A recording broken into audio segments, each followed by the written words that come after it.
je bois un coup. Bon, c'est parti. Donc, bonjour à tous. Je vais commencer par des petites présentations, très sommaires, parce que ce sera juste les prénoms.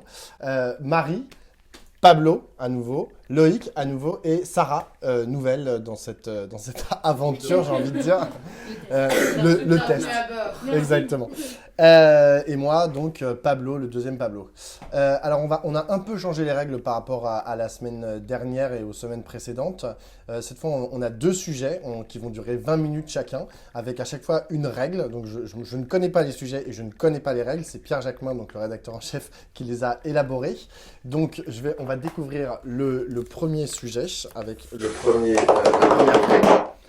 Faut-il être de droite pour être crédible à gauche? Putain, je le savais. Ah bon? Et sachant que la règle, c'est que nous n'avons pas le droit de prononcer le mot gauche. Tu vas prononcer. Bon bah allez-y, est-ce qu'il faut être de droite pour être crédible à gauche? Déjà du coup, T'as redit le. Ah oui merde. Non mais si on cite le sujet, on a le droit de on virgule dans cette règle. C'est pas un truc de droite ça? Les règles, je pense que c'est un vrai truc de droite. Non mais j'ai le droit de dire non, genre pour commencer? Bah vas-y, bien sûr, vas-y. Bah non. Pourquoi? Bah là, non. On parlait d'Anna tout à l'heure, c'est dommage qu'on ait pas de peine pour la prochaine fois, on y pense. Vas-y, alors comment être crédible sans être de droite? Parce que je pense que pour être crédible, il suffit. Non, retirez le mot suffire. Il faut produire, mais on en a déjà parlé la semaine dernière et la semaine d'avant, il faut produire c'est pas juste un projet, c'est une vision cohérente de la société. Là où, à mon sens, on est taxé de ne pas être suffisamment crédible quand on est de gauche, c'est parce qu'en fait, souvent, on propose... T'as raison. Respectons les règles. Donc, quand on est d'un autre bord que de droite, c'est parce qu'on ne propose pas de vision cohérente. On a des mesures isolées, souvent, on a des mesures ambitieuses isolées, mais on n'explique pas comment on va transformer le système pour arriver jusqu'à ces mesures plus radicales. Le problème, c'est que, excuse-moi, mais genre, souvent, cohérent, ça veut dire, genre, proposer des mesures de droite. C'est souvent ça. Parce qu'en fait, la question, en fait, c'est cohérent auprès de qui? Et si c'est cohérent, par exemple, sur une chaîne de télé, je sais pas, tu vas sur BFM, et là, le moment où on te demande d'être cohérent, ça veut dire qu'il faut que le mec, c'est-à-dire François Langlais ou je ne sais qui, tu vois, qui est de droite, qui trouve que ton programme est cohérent. Donc du coup, la réponse est oui, si par crédibilité, on entend recevoir l'assentiment de la classe dominante. Enfin vraiment, pour dire les choses, tu parlais des journalistes. Bon, encore une fois, moi je l'ai dit la semaine dernière, à part ce regard, généralement, genre c'est pas mes amis. Et effectivement, s'il s'agit de recevoir l'assentiment à la fois des commentateurs, soi-disant experts, etc., sur les plateaux, ou finalement pour d'autres sujets du patronat, etc., effectivement, il vaut mieux être de droite. Par exemple, enfin, là je réfléchis, mais la loi El Khomri, elle a été, supportée par un seul syndicat, le MEDEF, le patronat. Et pourquoi? Parce que c'est une loi de droite, c'est pas une loi de notre camp social. Donc la réponse est oui, si par crédibilité, on entend l'assentiment des idées dominantes et des réflexions qui sont aujourd'hui conçues comme légitimes. C'est ça la question de la domination, être légitime. Après, voilà, je sais pas si on peut... moi, il me semble que quand tu dis cohérent, c'est cohérent par rapport à quoi? C'est-à-dire que si on veut être légitime et cohérent, on n'est pas obligé d'être légitime et cohérent par rapport au système déjà en place. Mais pour ça, et c'est en ça que je pense que on a intérêt à produire un système et de valeurs et de modèles économiques et de projection dans l'avenir qui soit cohérent ensemble. Et je veux dire, à ce moment-là, on peut pas te dire que ce que tu racontes c'est n'importe quoi. Ça peut être ambitieux, c'est pas pour autant que c'est pas cohérent. T'as raison, mais c'est pas la cohérence. Il a pas dit cohérent. C'est la il a dit crédibilité. Oui, mais Et la crédibilité, ça passe aussi dans les urnes. C'est pas seulement face à un système médiatique dont tu parles, classe dominante. C'est aussi le fait, est-ce qu'à un moment, on est élu ou pas, on est légitime ou pas. Il n'y a pas que la classe dominante qui vote. Dire si tous ceux qui ne sont pas de droite dans leur ensemble perdent aujourd'hui énormément de points aux élections intermédiaires nationales, et là on a des sondages catastrophiques pour y compris l'ensemble de la gauche réunie, y compris les candidats, t'as dit gauche. Y compris les candidats qui se réclament d'une radicalité. Le problème de la crédibilité, c'est pas seulement face à ces journalistes-là, c'est face au peuple. Et aujourd'hui, on n'est plus crédible face au peuple. Bah, ça dépend. Tu me dis, c'est aussi dans les urnes. Il y en a un qui prend un procès régulièrement en crédibilité, c'est Jean-Luc Mélenchon. Il fait 7 millions de voix. Donc, est-ce que l'inscription... Oui, mais il l'a fait. Mais en tout cas, est-ce que les 7 millions de voix qu'il a fait en 2017 l'ont crédité après 2017 d'une certaine crédibilité auprès des... Oui, plus que les autres. Moi, aujourd'hui. Bah, peut-être plus que Moi, Benoît aujourd'hui, Hamon, parce que Mais l'exploit, c'est pas réitéré aux élections, parce que depuis 2017, il y a eu quelques élections quand même. L'exploit n'a pas été réitéré, il faut le dire aussi. Bien sûr, mais par exemple, Et aujourd'hui, ça, le c'est vrai PS que n'a ça aucune attaque, crédibilité et pourtant, il a fait des bons résultats au niveau local. Donc, je pense que c'est pas... Moi, je suis d'accord sur sur la le fait que la crédibilité, crédibilité réelle des projets, c'est-à-dire, de mon point de vue, n'est pas du tout garantie par la façon dont le commentaire politique s'effectue sur les plateaux ou ailleurs. Mais je pense quand même que aujourd'hui, il y a une faveur pour ceux qui ont des projets de droite alors qu'ils sont dans notre camp social normalement, parce qu'il y a une recomposition qui demande en fait une clarification. Et c'est ça le processus politique actuel depuis 2012, etc. Il y a une clarification et c'est l'histoire des deux gauches irréconciliables dont on parlait la dernière fois. Là, moi, je partage pas ton point de vue. C'est par exemple quand tu dis le PS est plus crédible aujourd'hui, comme un principe. N'est plus crédible aujourd'hui.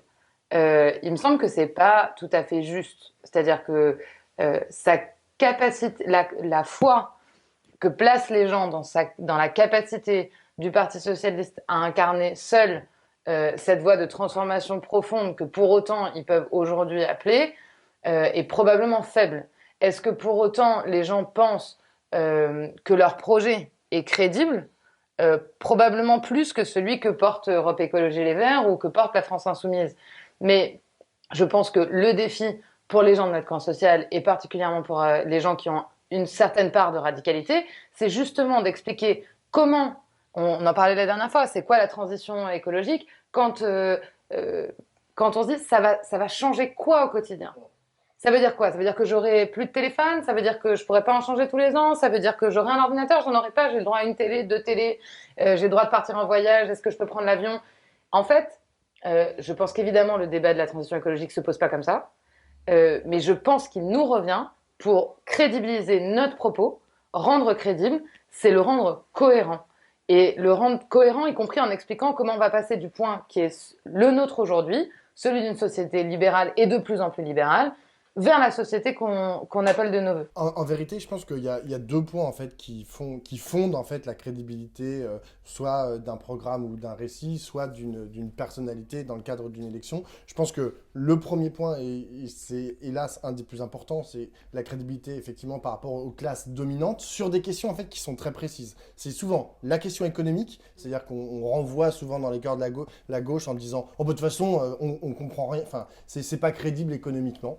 Ça, c'est la première chose. La deuxième chose, c'est le rapport à la réalité, le rapport au monde réel. On dit souvent, ah bah, les hommes et les femmes politiques, ils sont déconnectés du monde réel. Ils ne savent pas ce qui se passe, par exemple, dans les quartiers populaires, alors qu'ils passent leur temps à en parler, etc. Ça, c'est à mon avis, deux axes qui sont importants. Et le deuxième point, c'est effectivement, c'est le rapport à la transition. C'est-à-dire que, à gauche, on est pour c'est presque genre au fondement de la gauche, c'est la question de la... Ah et merde, pardon. Non, pardon, je pense que c'est le fondement de notre camp social et politique, c'est de réfléchir. C'est la transformation vers un autre système. Et en fait, ce que tu n'as pas dit, le mot que tu n'as pas dit, c'est le mot anticapitalisme. Il y a des gens qui l'utilisent énormément. Par exemple, l'historienne Ludivine Bantini est militante. Elle l'utilise tout le temps. Elle dit, genre, tant que vous n'aurez pas dit anticapitaliste, moi, je ne serai pas d'accord avec ce que vous proposez. Le problème, c'est qu'à partir du moment où tu dis anticapitaliste, tout le monde flippe. Parce qu'effectivement, ça veut dire un retournement, en fait, de tous les schémas, à la fois institutionnels, de domination, etc., qui aujourd'hui structure notre société. Mais ok, on peut être anticapitaliste, moi j'ai pas de problème à le dire. Ceci étant dit, une fois qu'on l'a posé là, c'est quoi le chemin vers la société anticapitaliste? Je pense que c'est ça la question qui se pose à nous aujourd'hui, dans un monde ultra libre. Et comme on n'a jamais réussi en fait à prendre cet embranchement-là, je vois pas trop. On a pour l'instant. Sa place dans le trafic. Vas-y. Non, mais je suis pas complètement en désaccord avec ce que tu dis sur alors. le fait que non, mais qu'il y a une question de comment on donne concrètement une vision de ce qu'on veut faire aux gens. Mais encore une fois, moi je le redis, la question de la crédibilité, c'est la question de la légitimité. Ce que tu disais sur la question économique, etc. C'est vrai qu'on fait des procès là-dessus, mais la question de la légitimité est importante dans cette question pour une raison. quand tu es dominant, c'est-à-dire quand tu es légitime, on ne pose plus la question de ta crédibilité. Parce que la crédibilité de nos dirigeants actuels, avec l'échec partout, dans le système de santé, dans le système à l'école, enfin, ça veut dire, ça fait 30 ans qu'on a les mêmes politiques qui sont en échec partout, et ça, on peut le poser comme critique. C'est d'ailleurs plus facile de le faire qu'en positif sur quelque chose d'autre. On peut dire, on critique ce qui se passe, mais même quand on pose une critique très acerbe de la politique gouvernementale et des 3 derniers quinquennats, la crédibilité de ces gens-là n'est jamais remise en cause. C'est-à-dire que tu dis, anticapitaliste, ça fait peur à tout le monde. Je ne suis pas sûr que ça soit tout le temps le cas. Et en plus, c'est simplement aussi un effet de regard, quoi. Moi, ce qui me fait pliver, c'est plutôt ça, tu vois. Genre, on dit, écologiquement parlant, on a 10 ans, sinon on va tous crever. Je le fais très court parce qu'on n'a pas beaucoup de temps. C'est ça, la question de la crédibilité. Et je te dis, parce qu'on est des... Et c'est peut-être ça le fond du sujet de ce qui nous partage, enfin, de ce qui nous rassemble, c'est qu'on est persuadé de cette nécessité de transformation et de transformation radicale. La question, c'est comment on y arrive. Et après, pourquoi on ne le fait pas? Parce qu'en fait, on sait, aujourd'hui, on sait globalement, on partage les mêmes principes, les mêmes objectifs. On sait aujourd'hui quels sont les moyens qu'on doit se donner, mais on ne les met pas en œuvre. Et je pense que par rapport à la crédibilité, c'est autre chose. On n'est pas sur un pied d'égalité face à la crédibilité. Parce qu'être crédible, c'est faire ce qu'on dit et dire ce qu'on fait. Et aujourd'hui, il y a des partis qui ont gouverné, qui n'ont pas effectivement fait tout ce qu'ils avaient dit qu'ils feraient, donc qui aujourd'hui sont dans des situations, c'est-à-dire de perte de crédibilité, quelle que soit la nouvelle volonté des nouveaux dirigeants, des nouveaux programmes. Et il y a d'autres partis, la France Insoumise n'a jamais gouverné, les Verts n'ont jamais gouverné, en tout cas pas entièrement, ont composé un gouvernement partiellement. Donc on ne sait pas aujourd'hui quel serait le résultat de leurs actes. Donc c'est beaucoup plus facile d'arriver dans cette position-là et de dire mais moi je mettrai en œuvre certaines politiques, alors qu'on n'a pas pu juger sur pièce. Je pense que la crédibilité, c'est aussi de l'action. C'est un bilan, c'est une action. Oui, mais maintenant, ils vont avoir, par exemple, tu parles des Verts, maintenant, ils vont avoir un bilan, en fait, en termes de mandats locaux, puisqu'ils sont dirigeants de grandes villes, etc.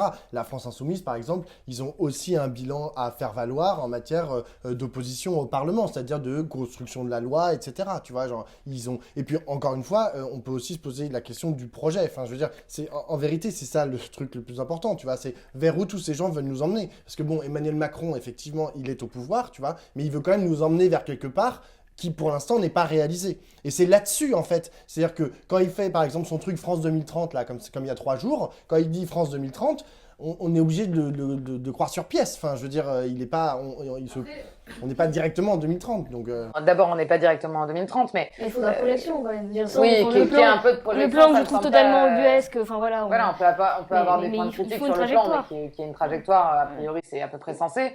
Là où moi je voulais revenir sur un des arguments que tu as développé tout à l'heure, sur la question économique et sur la question comptable.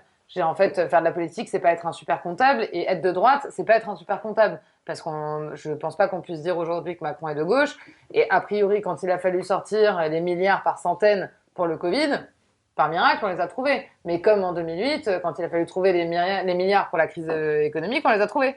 Donc je pense que demain, je veux dire, la politique, c'est évidemment une question de crédibilité aux yeux des gens, du projet, de la cohérence de l'avenir, mais c'est pas que ça. Et je veux dire, il y a des partis qui sont arrivés à une crédibilité. Exactement. On vote aussi pour un idéal. Est-ce que vous pensez que, par exemple, quand des types comme Jadot, Olivier Faure, pardon, pas de donner, des types comme Jadot, Olivier Faure ou Fabien Roussel se rendent à une manifestation comme celle devant l'Assemblée nationale avec les syndicats de police, notamment Alliance, est-ce que vous pensez qu'ils le font précisément pour gagner en crédibilité sur la question sur la question je pense qu'ils veulent gagner une crédibilité, mais la question c'est envers qui? Et c'est ce que je disais depuis le début. Ils viennent prêter allégeance aux partis de l'ordre.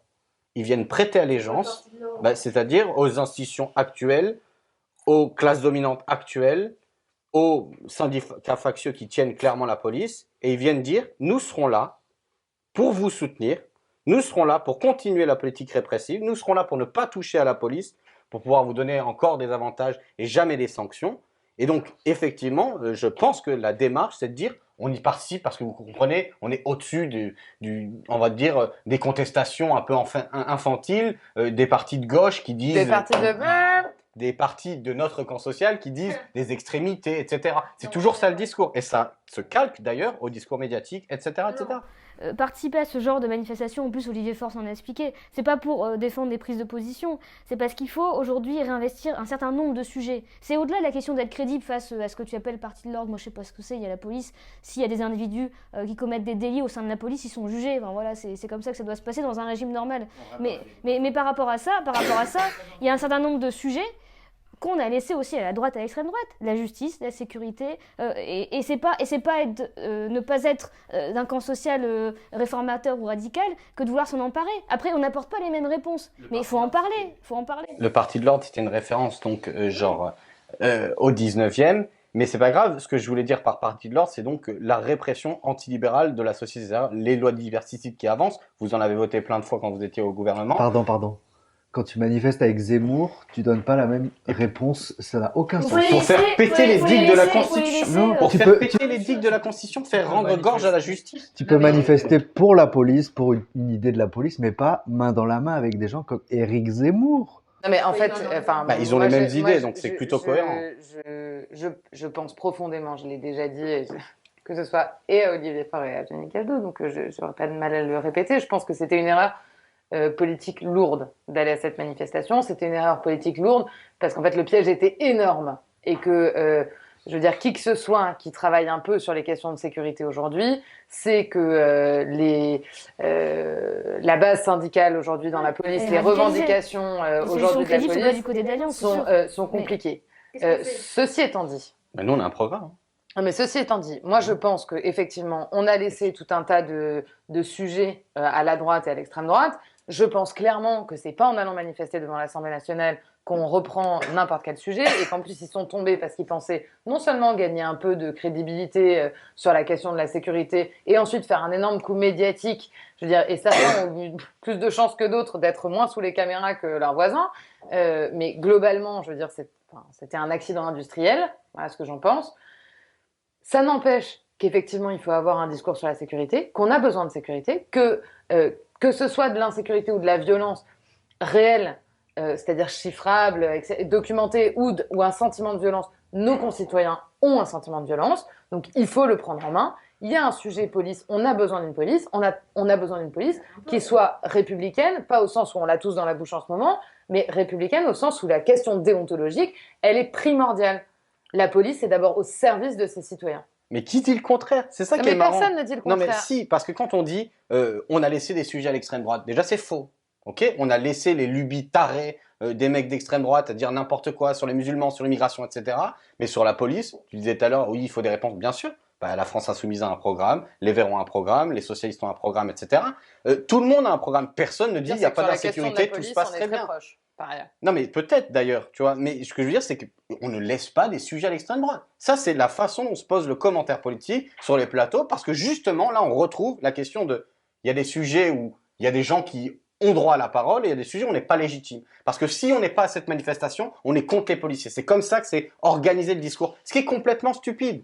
Ok? Et il faut pas qu'on tombe, nous, ensemble, là-dessus, tu vois. Genre, tout le monde dit il faut répondre quand on se fait agresser ou quand il y a un problème d'insécurité. Bien sûr, personne ne dit non, c'est pas un problème. Les gens essaient de dire autre chose. Mais c'est vers là que les caméras se tournent. Pourquoi Mélenchon va débattre face à Éric Zemmour dans ce cas-là? C'est là que la tension est. C'est là que la tension est. Alors là, moi, je suis désolée hyper bien, les gars, parce que moi, je suis contre l'un et contre l'autre. Donc dans ce cas-là, soit on déserte toute la sphère médiatique que tu appelles sphère dominante, soit on y va et on débat. J'ai pas dit qu'il fallait déserter la sphère médiatique, j'ai dit qu'il fallait déserter les endroits où on manifeste main à main avec l'extrême droite sur un mot d'ordre qui est faire plusieurs rendre lectures de gorge cette à la manifestation, justice pareil.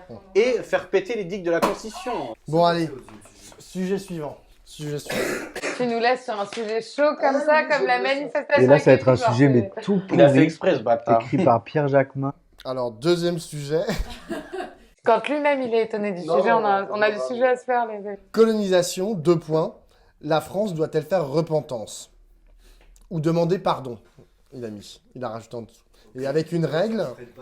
Attends, règle du débat. Si Éric Zemmour est... Cité plus de 3 fois, vous sortez. Machin, j'arrive pas à lire. Ça t'a écrit quoi? Est convoqué dans le débat, il ne doit pas être prononcé. Son nom sera remplacé par Petit Zob. Non mais ça je suis pas sûr. Enfin, moi je dis pas Petit Zob. Oui je sais. Charline Vanhoenacker qui a fait des Zob. Alors, je vois très bien à quoi fait référence Pierre Jacquemin en choisissant ce sujet. C'est parce que il y a eu une interview d'Anne Hidalgo sur France Info où en fait il lui est posé la question est-ce que vous êtes d'accord avec Emmanuel Macron? Est-ce que c'est un crime contre l'humanité? Et là, elle veut pas répondre que c'est un crime contre l'humanité. Elle dit que c'est plus important l'écologie et je sais plus quoi et que ça sert à rien de créer des incidents diplomatiques sur ce sujet-là. Voilà. Et donc, savoir si... Moi, repentance... Très honnêtement, si vous voulez, je peux commencer, tu vois. Moi, j'ai l'impression que tous ces trucs de demander pardon, repentance, etc. Déjà, Macron a pas mal avancé, hein, c'est vrai, franchement, sur ce sujet. Hein, il l'avait déjà dit pendant le débat en 2017, lorsqu'il était candidat, hein, il avait dit qu'il fallait que la République était fautive, etc., sur la question de la colonisation en Algérie. Il va faire repentance aussi au Rwanda, enfin, même si il le dit à demi-mot, mais enfin, pour le coup, il fait vraiment des choses. Je pense que moi, le gros problème, c'est tout ce qui reste aujourd'hui, en fait, de la France-Afrique. Et ça, pour le coup, ils y touchent absolument pas. Ils se posent absolument pas la question de savoir, genre, qu'est-ce qu'on fait avec Areva, avec tout ce que fait Bolloré en Afrique, etc. On dirait qu'ils en ont absolument rien à foutre. Et c'est vrai que la question mémorielle est importante. C'est vrai qu'il y a des archives qui sont pas encore ouvertes, notamment, par exemple, sur le 17 octobre 1961, sur ce qui s'est passé à Charonne, etc. Que là, il faudrait aller plus loin parce qu'on sait toujours pas, par exemple, le nombre exact de morts le 17 octobre 1961. Comment? Et ça c'est dramatique. Non, je connaissais pas les sujets. Mais ça, c'est dramatique. Donc, il faut les ouvrir. C'est la première étape. Et c'est d'ailleurs absolument hallucinant qu'on en soit encore là en 2021, c'est-à-dire 60 ans après. Après, bien sûr qu'il faut faire repentance, mais la question, c'est comment on fait repentance. Il faut réconcilier surtout. Ouais, je crois que, moi je suis assez d'accord avec ce que tu viens de dire et je pense que, je sais pas, repentance, j'avoue que autant demander pardon, je vois à peu près ce que ça recouvre, autant la repentance, j'ai un peu de mal. Globalement, je dois dire que sur ces questions très précises, je trouve que Macron a fait des pas importants et Dieu sait que j'ai bien d'autres choses à critiquer. Mais pour bien connaître le Rwanda, y avoir habité, etc., je trouve que la position qu'il a adoptée et la manière dont il s'est adressé au pays était objectivement attendue et depuis longtemps. Et qu'en même temps, elle ménage beaucoup de choses complexes dans des situations complexes, parce que là encore, moi en tout cas, je me prétends pas spécialiste de l'ensemble de ces pays dans lesquels on a été associé de près ou de loin à des méfaits ou économiques ou politiques. Voilà. Je pense que ce que tu ouvres comme débat sur la France-Afrique est hyper intéressant et en même temps le débat sur la France-Afrique il a un volet évidemment très négatif qu'on connaît avec des exploitations, des grands projets qui sont pas toujours très respectueux ni des droits de l'homme ni de l'écologie et de l'environnement. Ceci étant dit, on est aussi un pays hyper en recul sur des questions de coopération internationale et de coopération étatique, parce que au niveau de puissance dans lequel on est, et ça pose la question de l'Union européenne et de quel pouvoir et de quelle délégation on offre dans ce cadre-là, on est franchement très en retrait par rapport à plein de grandes puissances qui investissent des moyens et des coopérations complètement disproportionnées et qui sont pas les champions du monde des droits de l'homme. Je veux dire, l'Afrique en Chine. Ouais, c'était bien. C'était le lapsus, c'était révélateur. La Chine en Afrique, c'est une autre paire de manchoulettes que nous. Ouais, moi on peut discuter si vous voulez de la France-Afrique. Moi je pense qu'il faut quand même pas, le sujet c'est la colonisation, et je pense qu'il faut quand même pas dire bon maintenant c'est fini, genre ça a une conséquence encore aujourd'hui. C'est-à-dire, au 19e, l'écart de vie, du niveau moyen entre un Africain et un Européen, il est de 1 à 3 ou 1 à 4. À la fin du siècle d'après, il est de 1 à 10. Ok? Ça, c'est la colonisation. Sans compter le massacre, les famines, la désorganisation des sociétés locales, l'enfermement des camps, le travail forcé, etc., qui a des conséquences aussi sur les représentations qu'il existe dans la société française, sur les personnes qui ont une couleur de peau qui n'est pas blanche. Ok? On le sait. Donc la question de la colonisation, elle n'est évidemment pas simplement un phénomène passé, même si on peut comprendre la France-Afrique comme une continuation d'un certain nombre de processus de prédation de la part de nos pays sur cet endroit. Alors, repentance, je ne sais pas si c'est le bon terme, parce que je crois que personne ne dit repentance. Si, la droite et l'extrême droite. Non, mais c'est ce qu'ils disent pour caricaturer le discours de ceux qui demandent... Par exemple, Éric Petitzob. Non, mais ce qu'il demande, c'est reconnaissance et réparation.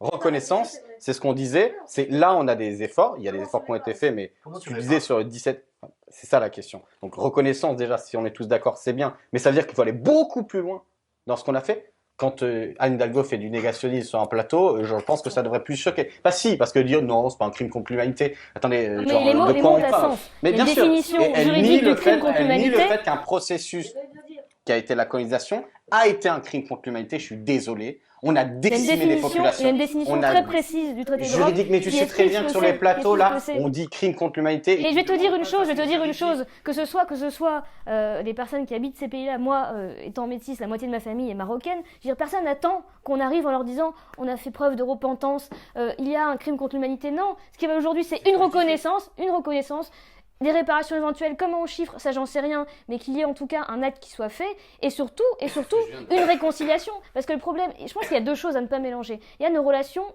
à ces pays-là. Et effectivement, là, il y a un certain nombre de gestes qui ont été faits, de mots qui ont été dits, qui avaient leur sens. Je pense que c'est le sens de l'histoire. Là, il n'est plus question d'Emmanuel Macron ou quoi que ce soit, c'est le sens de l'histoire. On a aujourd'hui des archives, on a aujourd'hui des rapports qui font qu'on ne peut plus nier la réalité. N'importe qui doit aller dans ce sens-là. Donc ça participe aussi au sens de l'histoire. Mais la question, aujourd'hui, elle est beaucoup plus actuelle.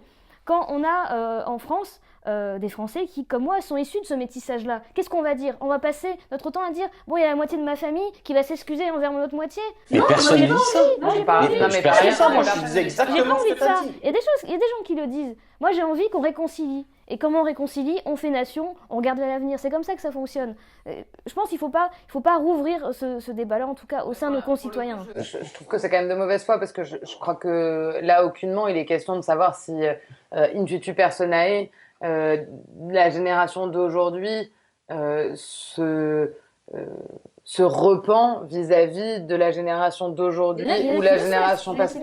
Je crois, enfin, honnêtement, je pense qu'on est quand même sur, on est quand même sur un sujet extrêmement marginal.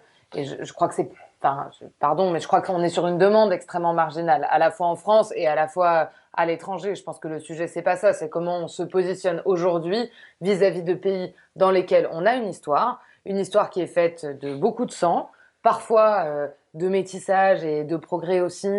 Et je veux dire, je pense, on en parlait tout à l'heure, je pense que... Les bienfaits de la colonisation. Non, pas les bienfaits de la colonisation. C'était clairement pas ça l'objet de notre...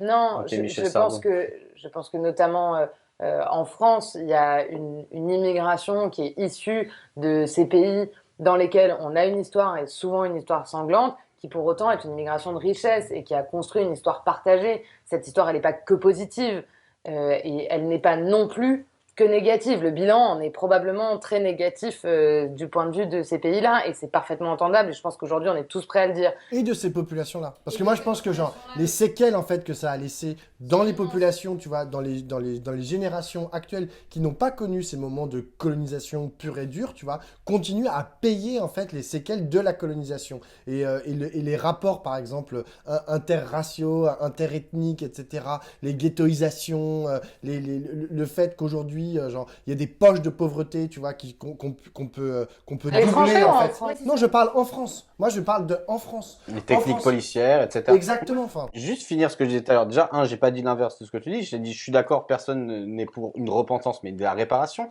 Je pense quand même que sur cette question de crime contre l'humanité, tu as dit c'est une question juridique très précise. Tu as raison, mais c'était pas le débat. Quand Emmanuel Macron a dit c'est un crime contre l'humanité, on l'a tous vu comme un signe politique de reconnaissance d'une participation de la France à des phénomènes horribles. Et en plus, on parlait de l'Algérie. Je dirais, au 19e, l'Algérie, elle a perdu sa population, elle a perdu genre 500 à 1 million 500 000 à 1 million de personnes entre 1830 et 1890. C'est quand même immense, en comptant les famines qu'on a provoquées, etc.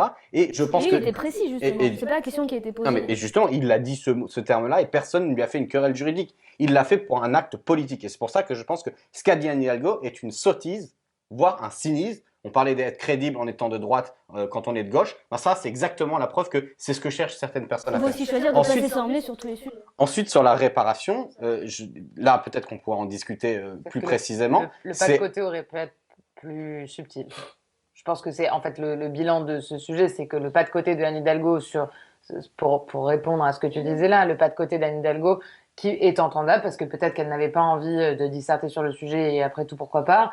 Le pas de côté eût pu peut-être être plus subtil si effectivement elle voulait parler d'autre chose. Moi, j'entends que tu dises on veut pas se faire amener sur tous les sujets, c'est parfaitement entendable. Oui, c'est ce qu'on vient de dire juste avant sur, tu vois. Mais voilà, Mais par rapport à ce que tu dis, juste une chose, la question mémorielle est importante, mais tu as raison de soulever la question économique. Parlons du franc CFA, parlons de... Enfin, tu vois, il y a quand même aujourd'hui des choses, avec tout ça, qui est un travail d'une extrême importance, on occulte quand même certaines questions économiques qui, elles, pour le coup, sont vivaces pour ces populations-là. Et c'est là où je trouve qu'on n'avance pas. Et il y avait une jeune femme qui s'est adressée à Emmanuel Macron il y a quelques jours, je pense qu'elle est éthiopienne, elle disait, mais en fait... C'est bien l'aide au développement, mais en fait, on va se prendre en main, notre génération va se prendre en main, donc arrêtez un peu et agissez plus. Et j'ai trouvé ce discours très fort, vraiment. Après, je pense qu'il faut aussi relier ça, enfin, la question, par exemple, la question des pays, des populations issues de l'immigration maghrébine, et notamment la question algérienne, tu vois. Je lisais dans un article du Monde qu'il y avait il y avait entre 7 et 10 millions de gens aujourd'hui,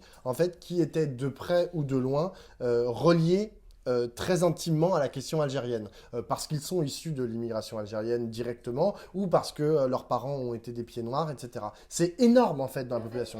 Enfin, je veux dire, on est le pays qui a le plus fort taux de mariage mixte, donc, enfin, je veux dire... oui, mais ça nous, résout pas toutes les non, questions. mais, non, ça le racisme aujourd'hui dans la société. C'était pas le sens de mon propos. Le sens de mon propos, c'était de dire, tu dis, il y a X millions de gens qui sont proches de cette question algérienne. J'ai envie de te dire, on n'a pas dit nos noms de famille. Je veux dire, autour de cette table, on est une majorité à avoir des noms de famille de consonance étrangère. Donc moi, je ne suis pas étonnée qu'un pays dans lequel on a commis une colonisation de presque 150 ans, comment que ça est infusé largement dans notre société, ça me paraît une évidence. Enfin, je veux dire... Et puis je pense que ça dépend quels sont les uns. Moi, par exemple, je suis d'une famille de pieds noirs. Ok, mon père est né quelques mois après qu'ils se sont fait virer de Tunisie parce que mon grand-père était né là-bas, etc. Je ne connais rien de cette histoire. Je connais la question par les manuels scolaires. C'est-à-dire que même dans des familles, on ne transmet pas ce qui s'est passé. Et en plus, c'était pas un colon qui avait des terres, c'était un ouvrier, mécanicien, etc. Donc, il avait un rapport très différent. Il parlait la langue, etc. Mais ça n'empêche qu'il y avait un rapport à cette société très bizarre, tu vois. Et je ne connais rien de cette histoire parce qu'on n'en parle pas. On n'en parle pas à la maison, on n'en parlait pas à mes parents. Ça, c'est ce que raconte Benjamin Stora. Il parle d'occultation mémorielle, en fait, pendant tout un temps. Mais c'est le cas pour tous les grands traumatismes historiques. Je veux dire, pendant plusieurs décennies, on n'en parle pas.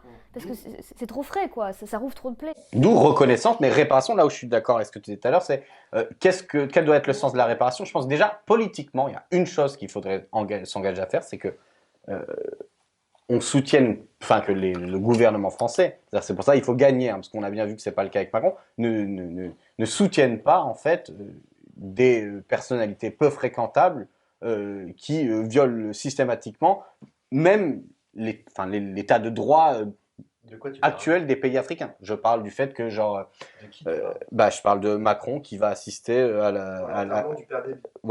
genre et qui vient alors que la constitution du Tchad dit en cas de mort du président, c'est le président de l'Assemblée qui a le pouvoir et on met son fils au pouvoir. Et bon, il y a le président de la France qui se pointe là. Ça, si je puis me permettre, par exemple, sur la question algérienne, il a fait le contraire. C'est-à-dire qu'il a accusé, en fait, le gouvernement actuellement en place d'exploiter la rente mémorielle pour rester au pouvoir. Donc là, il a attaqué, genre, frontalement le gouvernement algérien en de facto prenant le parti plutôt des aspirations plus démocratiques du peuple algérien. Et je vais te dire, ma position est très simple. Lorsqu'il s'agit de soutenir des populations en mouvement, il n'y a pas de faute à le faire. Il y a une position, tu vois. On soutient ou pas le peuple algérien en lutte, on soutient ou pas, je sais pas, les Kurdes quand ils se mobilisent dans leur région, on soutient ou pas un peuple, c'est une chose. Et je pense que là, on peut se permettre une situation qui est différente que de soutenir des États et des gouvernements en place, surtout dans des régimes qui ont une notion démocratique différente, quoique on est en bonne voie pour dénaturer le sens qu'on lui donne ici. Bon, on va s'arrêter là parce que ça fait 40 minutes, on est genre hyper bon. Et merci à tous et puis peut-être à la semaine prochaine.